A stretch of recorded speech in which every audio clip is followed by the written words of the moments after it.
Hi folks, Dr. Rob Cywes. I am the Carb Addiction Doc, and this is going to be my most hated video ever. I am wearing the animal hat because and I love this. I love the animal movie that's about to drop in June. Please get ready for it. Please watch it. It is fantastic. I myself am heavily carnivore based. So is my son. So is my wife. My whole family is carnivore based. Carnivore based. We are not pure 100% carnivore. So today's video is going to discuss why a pure carnivore diet long term is an anti-human bad idea. Okay, so let me back up a little bit. Pure carnivore, going 100% high-fat carnivore, is the most rapid, effective way to correct insulin resistance, by far. So if you have weight to lose, if you have diabetes, if you have bad heart disease, if you're a type 1 diabetic, pure carnivore is the ideal, fastest way to lose weight and correct type 2 diabetes, and to be able to manage type 1 diabetes at a very low insulin utilization, very effective, healthy way. However, human beings physiologically cannot sustain a pure carnivore diet long term without becoming insulin suppressed. And here's why. So in this video, I'm going to compare obligate carnivores, species that have evolved to be pure carnivore, and compare them to human beings that have evolved toward carnivore but are still omnicarnivore. And I'll explain why. So let's go through this. In carnivores, as well as humans, insulin is the hormone that we have to use to get sugar into our bloodstream, and both carnivores and humans, omnicarnivores, require sugar at a low level in our cells. And there are certain cells that have to have sugar. So the issue is not the use of sugar. This is not a discussion about whether sugar is needed or not, because both species produce sugar in the liver by gluconeogenesis. If humans are 100% carnivore and carnivore animals are 100% carnivore, we produce sugar. We produce sugar through gluconeogenesis. Both livers, under the influence of glucagon, are very effective at that. In order to get the sugar into the majority of cells, you need insulin. You need insulin. Okay? And both species are very good at producing insulin. Not an issue. But the question, the big difference comes from what triggers insulin release. And this is where the evolutionary adaptation of pure carnivores is beyond that of humans. So, in pure carnivores, protein, amino acids in the intestine, because they're eating meat, they're 100% carnivore, they're eating meat and fat, protein stimulates 90+% of their insulin secretion. A little bit coming from glycerol and fatty acids.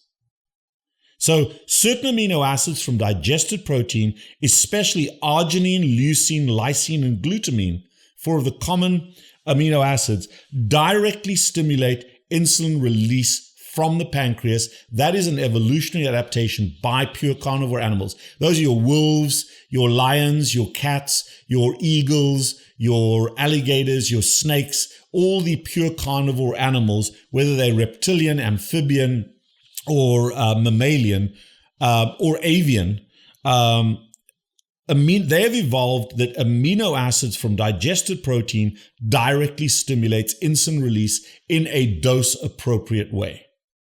In humans, protein meals cause a small rise in insulin. About 10 to 20% of our insulin production or insulin release is triggered directly by amino acids. But 70 to 80% of our insulin requirement is not met by amino acids and fat. Whereas in the carnivores, it is met completely. The insulin release is completely met by amino acids. So Gluconeogenesis, the production of sugar from fat, needs insulin regulation. And carnivores, pure carnivores, their bodies constantly, continuously perform gluconeogenesis. So in a carnivore, their glucagon, which is the hormone that controls gluconeogenesis, is always elevated, and they're always in a state of ketosis. Around meal times, those carnivores will produce some sugar from amino acids, from protein, enough to support their blood sugar. Through this gluconeogenesis process, the glucagon is high, and those amino acids then trigger insulin that causes the sugar and the amino acids to get into their cells. And insulin regulates glucagon.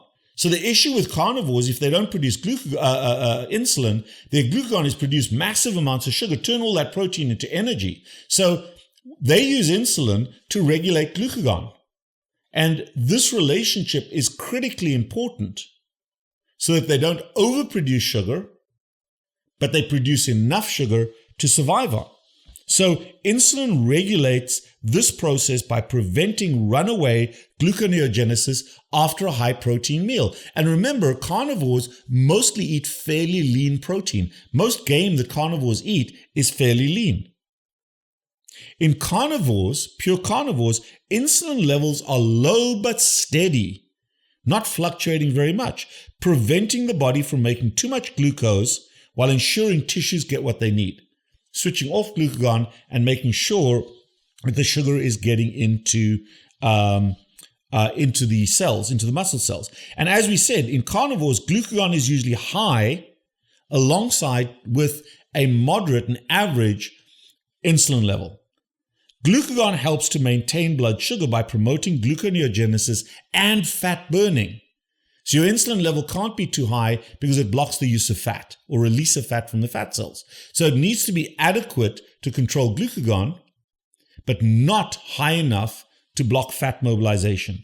And the balance between low insulin and high glucagon lets carnivores stay in a fat-burning, ketogenic-like state most of the time. One of the things that I'm currently doing is working in a gym format for exercise, but what I'm doing is rapid, high rep, low weight sets with very, very short resting intervals. I'm also doing some 400 and 100 sprints based on heart rate. And so how does this work? What you do is you do a set, let's say it's curls or bench press, light weights. You do 20, 30, 40 reps, and you take your heart rate at the end of that. And your heart rate above 100, then you wait for your heart rate to come down to 100, and then you do the next rep. Same thing with a sprint. You go as fast as you can. For me, I do just outpace a snail, but you run that 400 meters as fast as you can. Takes me a few minutes. And then you watch your heart rate, and as soon as it's down to 100, you hit the next curve. And one of the things I've looked at is, does Ketone IQ improve my recovery rate? And not only have I used Ketone IQ episodically on some of these sprint days or fast run days and some of my rapid rep weight days, Ketone IQ has also sponsored a study. And the key findings, you'll see the study in the show notes, but the key findings are that Ketone IQ improves blood flow, higher muscle oxygenation, and increases EPO for better endurance and stamina, but it shortens recovery time by between 10 and 20% of the time it takes for your heart rate to come down. So I use Ketone IQ on these sprint days, and it makes a difference. Certainly it does to me. Try it for yourself. Very important. That's pure carnivore animals. So strict carnivores or pure carnivores do trigger insulin from meat because they've evolutionarily adapted to use amino acids to create and release insulin. Now, humans, while we've evolved, we've become facultative carnivores called omnivores. So we depend largely on a carnivore diet for nutrients. But we cannot depend long-term on an absolute carnivore diet. We are not obligate carnivores like wolves and lions and dolphins that have exclusively lived on meat for millions of years, because our endocrine system, the system that regulates hormones, requires GLP-1 triggering by carbohydrates to release insulin. And GLP-1 also is a major player in regulating glucagon. So the pure carnivores, protein triggers insulin, insulin modifies glucagon. In humans, that happens a little bit, but the majority, 70 to 80% of our insulin release is in response to sugar, in response to carbohydrates that trigger GLP-1, that switches on insulin and switches off glucagon. So while pure carnivores have high glucagon and fluctuating insulin levels like this, they're always about the same. Humans require this. We require much more seesawing. We need insulin to get the sugar into our cells and to switch off glucagon, but we need low insulin levels and high glucagon when we are in ketosis between meals because we are living on fat, and the glucagon is producing a little bit of sugar from gluconeogenesis. So obligate carnivores do not require carbohydrate-derived GLP-1 spikes for insulin release. Their beta cells are directly sensitive to amino acids and fatty acids without needing GLP-1 as a major intermediary. In humans, without carbohydrates long-term, so your long-term sustainable carnivores, GLP-1 signaling decreases because they're not triggering it with carbohydrates. And not only does GLP-1 signaling go down, the number of upper intestine GLP-1 cells goes down.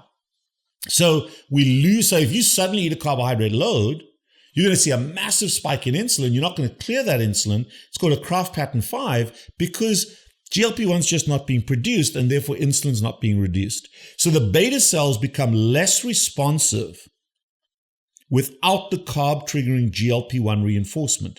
And I call that physiologic insulin suppression. Insulin suppression. You've heard me talk about that a lot. So humans require GLP-1s from small amounts of dietary carbohydrates to be able to clear the sugar that gets produced by gluconeogenesis from the animal products we're eating. Think that one through. We have a high GLP-1 dependence, and we have not adapted completely to a no carbohydrate diet. We need a low carbohydrate diet with a lot of protein and fat, predominantly fat.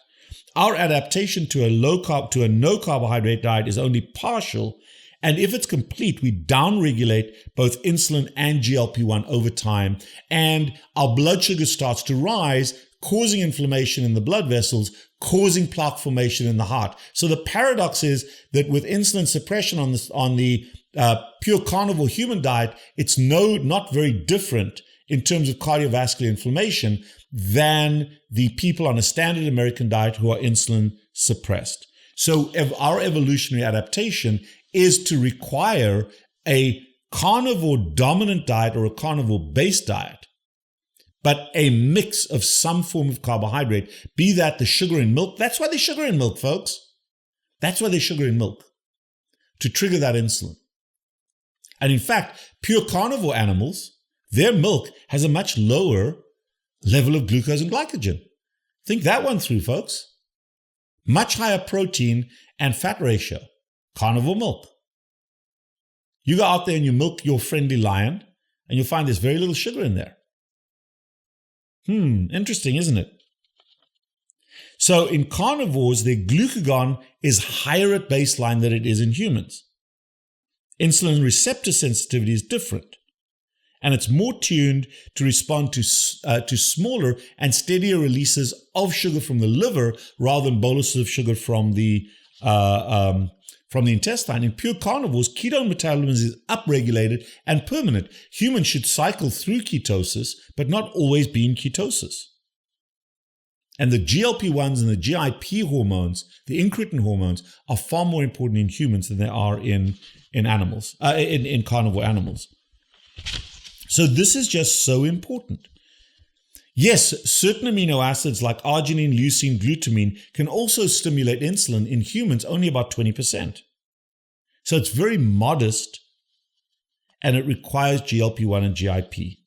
And that, folks, while I am carnivore-based for nutrition, I have a low amount of carbohydrate that I do consume for exactly that purpose. Because in humans, beta cells are tuned primarily to glucose sensing. The GLUT2 transporter, which has a low affinity, high capacity glucose transporter role, occurs in the beta cells. Not so true in the pure carnivores. Without glucose, our beta cells become quiescent.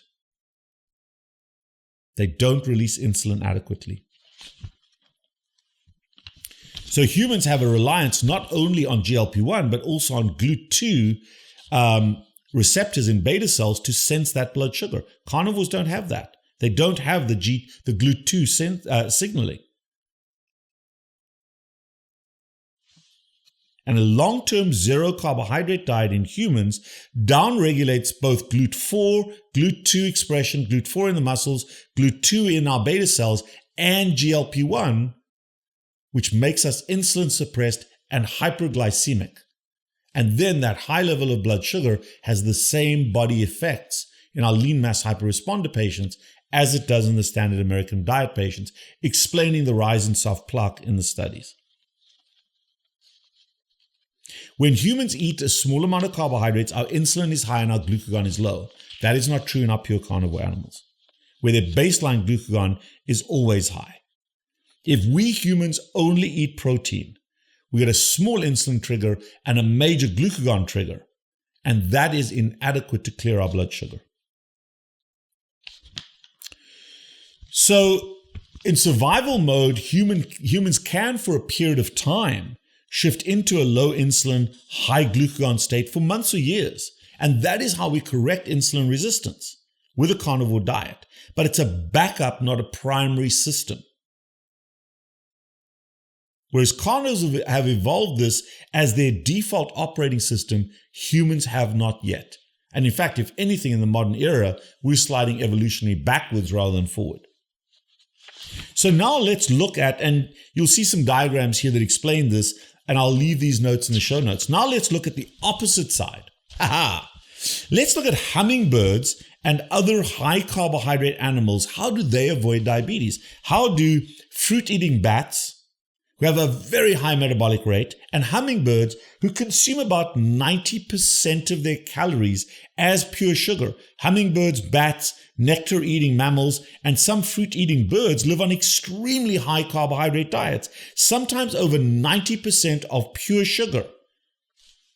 Yet they don't develop diabetes. Humans rapidly develop diabetes or obesity when our carbohydrate consumption goes over 80% of our caloric consumption. So that's a system failure, as opposed to a system non-triggering on the carnivore diet for humans. So why don't these obligate sugar eaters develop diabetes? Well, firstly, they have a massively enhanced glucose clearance. Hummingbirds have the highest blood glucose levels recorded amongst vertebrates. Sometimes their blood sugars have been recorded to be over 500 milligrams per deciliter. Now, normal humans should be below 95. These guys are over 500 milligrams per deciliter after feeding. That would put any human being into diabetic ketoacidosis and would make them diabetic over time. But in hummingbirds, their muscle cells immediately take up the glucose without needing much insulin. That again is an evolutionary adaptation. So their muscles can, just like the human liver, can take up tons of sugar with a very, very low requirement for insulin. Their muscles are hyperpermeable to glucose, particularly on demand during activity when they're flying. They burn glucose directly for ATP while it's still entering the bloodstream. So the glucose is just getting into the bloodstream. It's already being turned into ATP. a near immediate oxidation of glucose. Whereas humans, the process is much, much slower. From the liver to the bloodstream, under the influence of insulin, into the cells, into the mitochondria, and then we produce some energy. So because our skeletal muscle glucose uptake is heavily dependent on insulin-dependent GLUT4 receptors. So after eating carbohydrates, we need both the liver and the bloodstream to clear that sugar using insulin. Hummingbirds have a very, very high insulin-independent glucose transporter system, similar to, but not quite the same as our GLUT1, GLUT3 receptors that occur in our liver. Flight muscle contraction itself in these bats, birds, and hummingbirds stimulate non-insulin glucose uptake, similar to how human muscles take up glucose during exercise via AMPK pathways. We'll talk about that at another time. So what differentiates hummingbirds is they naturally have a very high tolerance without harm, without vascular inflammation, to very high baseline glucose levels. Whereas in humans, that would cause vascular inflammation. The protein membranes, mitochondria, and proteins in the hummingbird system have a built-in resistance to glycation, or the attachment of sugar. So their hemoglobin A1C, for example, doesn't go high, and they do not have an oxidative stress related to sugar turnover and sugar levels. They don't suffer from the advanced glycation end products that cause human diabetic complications. Whereas in humans, we do. So evolutionarily, hummingbirds have selected for tolerance to hyperglycemia without cell injury. Now, here's something else. Hummingbirds burn sugar at a rate that is 10 to 15 times faster than mammals of their own size. So they burn through sugar like it's on fire. Within minutes after a meal, most sugar is either oxidized or stored as glycogen or fat. So they disappear that sugar very quickly, and there's minimal idle time of that sugar in the bloodstream. So the flux is very fast. Human flux is slow. If we ate pure sugar and sat still as humans, our glucose spikes, insulin surges will cause damage. But the hummingbirds eat, burn, and store that sugar very, very rapidly. So after feeding, hummingbirds use carbohydrates because their muscles are busy. When they sleep, when they go through an overnight fast, they switch to fat oxidation very fast. So they do store fat and they burn fat. Their mitochondria are ultra adaptable at shifting from glucose to fat metabolism. We call that the Randle cycle. Human beings are much slower.